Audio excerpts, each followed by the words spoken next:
नमस्कार दोस्तों। आज की वीडियो में हम सीखेंगे कि कैसे अपनी टाइपिंग स्पीड को धीरे धीरे बढ़ाएं और 40 से 60 WPM तक कैसे पहुंचें। अगर आप तेज टाइपिंग में माहिर बनना चाहते हैं तो वीडियो को पूरा देखना मत भूलिए और हाँ, चैनल को सब्सक्राइब करें और लाइक जरूर करें। सही मुद्रा पोस्चर, हमेशा सही मुद्रा में बैठें।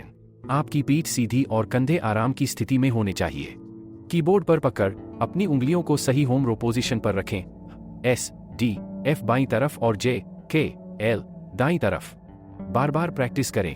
रोजाना 15 से 20 मिनट टाइपिंग प्रैक्टिस करने की आदत डालें। टाइपिंग गेम्स खेलें। टाइप रेसर और टाइपिंग क्लब जैसे ऑनलाइन टूल्स का उपयोग करें।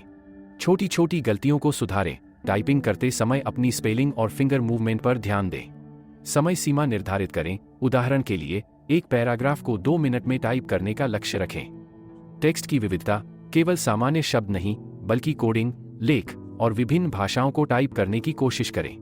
टाइम ट्रैकिंग, अपनी स्पीड को नियमित रूप से ट्रैक करें और ग्राफ बनाएं। ध्यान और धैर्य, निरंतर प्रैक्टिस और धैर्य रखें। स्पीड अपने आप बढ़ेगी।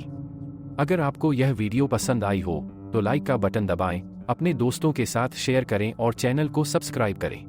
आने वाली वीडियो में और भी बेहतरीन टिप्स लाएंगे। धन्यवाद।